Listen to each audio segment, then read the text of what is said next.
Virgo, hi! Welcome to Mr. Queen PH. At ito ang inyong weekly reading ngayong May 6 to 12, 2024. This is a general reading. Just take what resonates. Watch your Sun, Moon, Rising, Venus for other messages. And thank you sa lahat ng mga sumusuporta dito sa ating channel. Just a reminder, gamitin nyo lamang ang reading na to bilang gabay. Pa-follow, like na rin ang ating Facebook at TikTok. Lahat po yan Mr. Queen PH. Like, share, subscribe.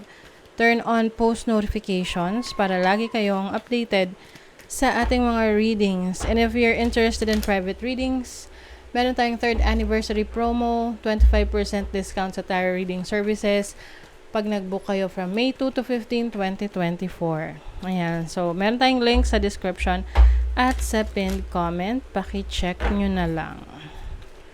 Okay, Virgo. Let's see anong ganap sa inyo ngayong week na to, May 6 to 12. 4th house, your family, Saturn, Scorpio. Uy. So, maaring yung iba, pwedeng magkaroon kayo ng issue with your parents or father, no, sa tatay nyo. Meron ditong kasi ang Scorpio is something hidden or secrets. So, maaring meron kayong matutuklasan na related sa family that is a secret. Saturn is also about structure, discipline. Pwedeng sa family ninyo, pwedeng may conflict within the family dahil meron dyan na very strict. Can be your mother or your especially father. Some of you pwede rin merong pagbabago ng titirahan nyo, bahay, no? Dahil yung iba maaring hindi nyo na kayang magstay sa bahay na yan for some reasons, no? You feel like you need to change your residence paglipat ng bahay.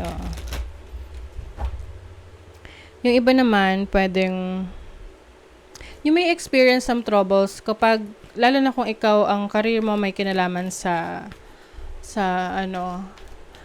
real estate, properties. So, medyo mag-ingat sa mga scammers. Pwede ring may delay, no? Kasi ang Saturn is a time lord, no? Kumbaga, it rules the time. So, pwedeng merong mga delays related sa bahay, delay ng pagbabayad sa'yo ng renta, delay ng pagbabayad sa'yo ng komisyon, no? Kung ikaw ay nagbebenta ng bahay. So, let's see what else. Overall energy ng mga Virgo. Ace of Cups. New source of happiness. Wow. New beginnings, oh. So, if you are single, possible, merong mamumuong romantic connection. May potential ito. Especially if this is online, no? Yung iba, online communication ninyo. But of course, medyo mag-ingat pa rin, no? Pag online lang, nakilala nyo online sa dating app. But there are some people na nakakahanap talaga ng true love sa dating app. So, yung iba naman, may bagong idea, no? It's a great idea that you want to try. Can be a new idea sa career, sa business mo. Let's see your challenge. O, diba? 4 of Wands. Related sa family, home life, family life.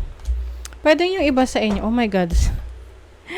Diba sabi ko kanina, may secrets. Maaring may ma-reveal na secrets related sa family. So, some of you challenge ito. Yung iba, pwedeng, kung may nagpapagawa kayo ng bahay, maaring meron kayong matutuklasan na kalokohan na ginagawa ng contractor nyo. Oo. So, make sure na nakabantay rin talaga kayo. Minomonitor nyo, dinadalaw nyo rin yung pinapagawa nyong bahay. Kasi yung iba, masyadong ipinagkatiwala, tapos expected mo ayos na, tapos yung pala nangangalahati pa lang sa trabaho, diba? I also see someone secretly getting married. Oh, ikaw ba to, Virgo? Or pwedeng kakilala mo, family member? Let's see your opportunity. Six of Swords, Nine of Wands. As an opportunity, definitely yung iba sa inyo opportunity to move to a new place. Paglipat talaga ng bahay. Kasi maaring yung iba nagtsatsaga kayo sa situation nyo ngayon, and meron kayong bagong opportunity, maaring may pagkakataon kayong makapag-rent or makabili ng bagong bahay para makalipat kayo. And I also see yung iba pwedeng paglipat ng trabaho.